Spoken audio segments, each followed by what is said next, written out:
आंतरिक जीवन का सच्चा समाधान और संतुलन है सहज सानिध्य। अलख निरंजन को भाव भरा नमन करते हैं। अलख जिसे देखा ना जा सके और निरंजन का आशय होता है जो माया से परे है, जिस पर माया के प्रपंच का कोई भी प्रभाव नहीं हो सकता। मित्रों, संस्कृति उन्मेष के माध्यम से हम भारतीय संस्कृति के महत्व को समझने का प्रयत्न कर रहे हैं। पिछली कड़ी में हमने श्रीमद् भगवत गीता के महत्व को समझा और उसका निष्कर्ष यही है कि व्यक्ति में जब द्वंद्व और संदेह बहुत दिनों तक बने रहते हैं तो वही द्वंद्व और संदेह व्यक्ति के भीतर जीवन के सबसे बड़े अभिशाप का रूप धारण कर लेते हैं। वो अभिशाप क्या है जीवन का सबसे बड़ा? किम कर्तव्य विमूढ़ता। किम कर्तव्य विमूढ़ता का मतलब ये होता है, आशय ये होता है, अर्थ ये होता है कि व्यक्ति को समझ में नहीं आता, व्यक्ति का विवेक शून्य हो जाता है। मैं क्या करूं और क्या ना करूं, ये स्थिति ही किम कर्तव्य विमूढ़ता कहलाती है। श्रीमद् गीता में ऐसे बहुत सारे छोटे छोटे से सूत्र हैं जिन सूत्रों के माध्यम से हमारी किम कर्तव्य विमूढ़ता को मिटाया जा सकता है। इसके लिए हमें स्वयं ही अध्ययन और चिंतन मनन करने के लिए तत्पर होना चाहिए, तभी हम वास्तविक समाधान तक पहुंच सकते हैं। आत्मीय बंधुओं, गंगा और गीता के पश्चात सनातन संस्कृति की सजीव आधार बनकर वंदित होने वाली, पूजी जाने वाली गौ माता के लिए हम भारत की चेतना एवं चिंतन को चैतन्य करेंगे।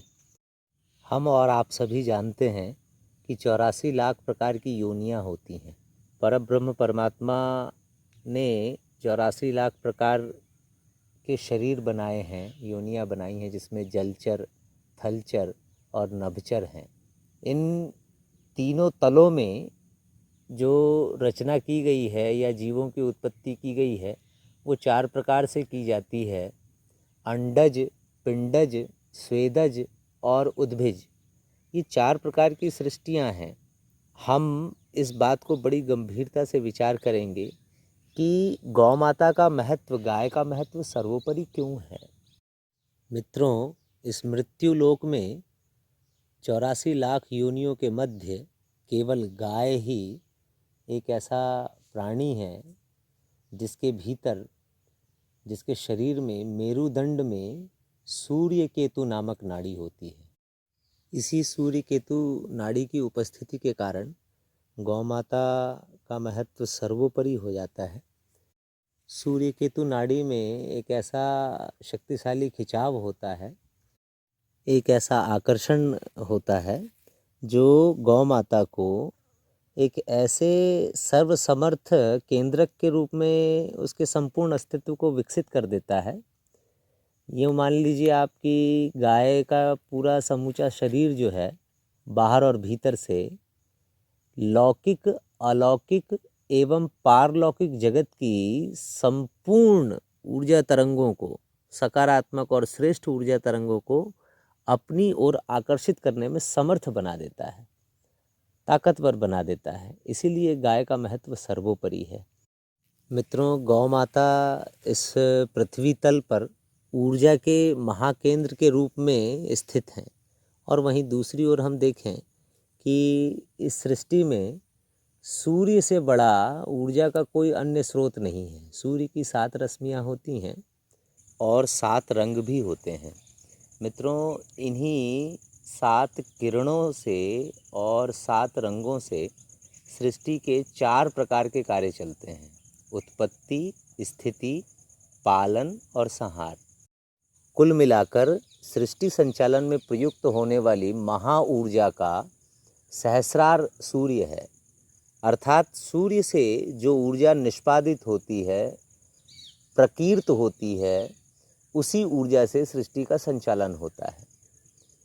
शीर्ष सूर्य की ऊर्जा है और उस ऊर्जा को संपूर्ण रूप में धारण करने का सबसे अच्छा कंडक्टर सूर्य केतु नाड़ी है, जो गौ माता के मेरुदंड में होती है। अब आप समझ लीजिए कि सूर्य ऊर्जा का सहस्रार है, शीर्ष है, और गौ माता ऊर्जा का मूल आधार केंद्र है, मूल आधार केंद्र है।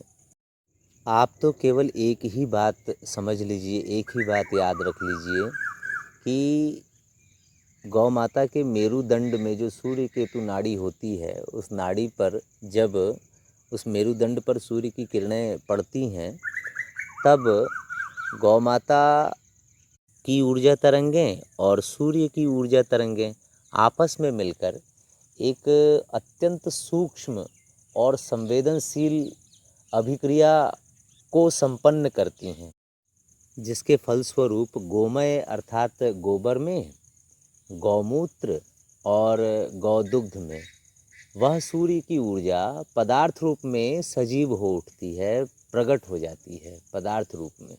आप इस सिद्धांत को भौतिक विज्ञान के E=mc² वाले सिद्धांत से आप समझ सकते हैं, energy to mass equation and mass to energy equation. पदार्थ ऊर्जा बन जाए और ऊर्जा पदार्थ बनकर आ जाए।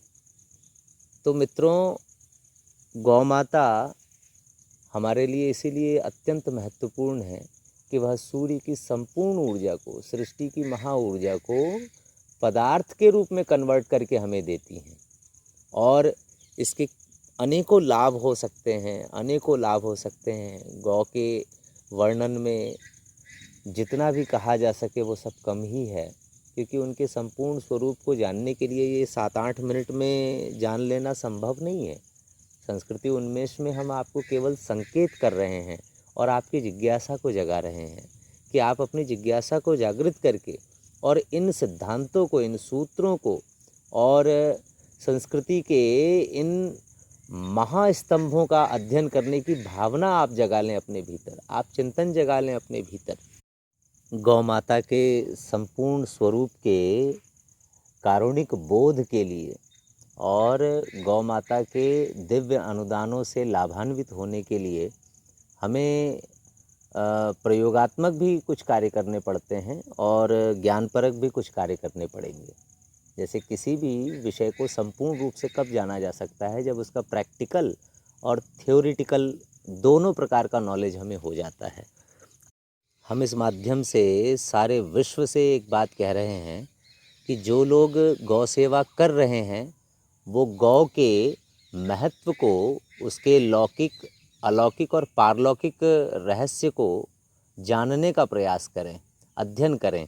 और जो लोग गौ सेवा नहीं कर रहे हैं वे पहले गौ संवर्धन के सूत्रों को समझने का प्रयास करें, उसके ज्ञान पक्ष को जानने के बाद गौ सेवा करें।